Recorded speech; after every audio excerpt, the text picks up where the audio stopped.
Australia is the latest country to be affected by what's called a harmful algal bloom. Algae is a natural part of the marine ecosystem and are sometimes harmless. But the current one in South Australia, the Karenia species, is harmful to fish and some marine animals. Its immediate impact was wider than devastating the marine environments, and it quickly affected recreation, fisheries, human health and well-being, including overnight losses of jobs in coastal leisure industries. Australia has one of the most pristine coastlines in the world. And with more than 80% of the population living on the coast, beachgoers were reluctant to continue their activities when confronted by thousands of dead fish and mammals. But with only 6 months or so of detailed monitoring and research, scientists remain cautious about exactly why the event began and what's likely to happen next. So the South Australian harmful algal bloom started probably in a number of different ways, and we don't really know all of the details around that, but it was probably likely due to a long-term marine heat wave that we had, where we had elevated temperatures in the marine environment. The algae that are causing the algal bloom were probably already there, but it just provided good conditions for them to grow in very, very large numbers. So this algal bloom is unusual in that it is hanging around for quite some time. So it started earlier in 2025 and it's still hanging around now in November of this year. So it has been hanging around for many months. Other algal blooms elsewhere have been bigger in the area that they are, but they're quite short-lived and will be over within a few months. There's also some algal blooms overseas that return year upon year. So once they're in the system, they will die off and then they'll come back when the conditions are right again. And then it becomes like an annual problem in places like California and China.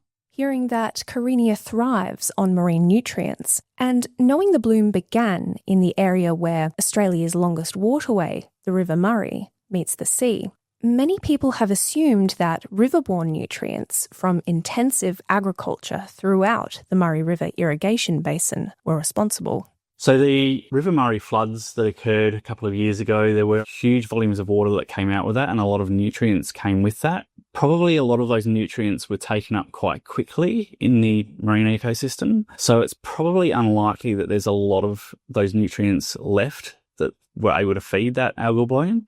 But there are likely probably other nutrients from runoff and also perhaps airborne in soils that may have contributed to the algal bloom. The initial effects of the harmful algal bloom were reported by surfers and swimmers who complained of discoloured water and eye and nose irritations. The initial research and monitoring shocked marine ecologists. Flinders University worked with the University of Tasmania to do some of the first underwater surveys back in June, and this are the first wave of the harmful algal bloom. And what we saw was really quite disturbing. While some elements of the ecosystem looked okay, things like habitat-forming kelps and seaweeds, we also saw many different impacts on fishes and especially benthic invertebrates, so things like snails, sea stars, and fish. Overall, we found less than half of the species that you commonly see on a seaweed or rocky reef below the water, and we know that we've seen many more impacts in the subsequent months to come. This algal bloom is the largest that we've seen in Australia throughout history, and we've seen cascading impacts throughout the entire marine ecosystem. So the harmful algal bloom in South Australia has affected around a third of our coastline, and it's really left all the different marine life from tiny microscopic bacteria and viruses all the way up to sharks and rays severely impacted. So mostly the harmful algal bloom that we're talking about is definitely harmful to a lot of marine life because it affects their tissues, but also if some of those animals have gills, it can suffocate them and they're not able to get the oxygen that they need to survive. And so they will start keeling over and dying because of that. So the harmful algal bloom in South Australia doesn't have a major effect on humans that we know of so far. There are effects where people might be swimming or surfing, for example, where it can cause some respiratory distress, and they might have some cold or flu type symptoms for a little while, where they might have runny eyes, runny nose, a bit of a cough and those kinds of things. And definitely with people that have underlying conditions like asthma, it can affect them due to it getting into their lungs. But it is short-lived and not a long-term health problem.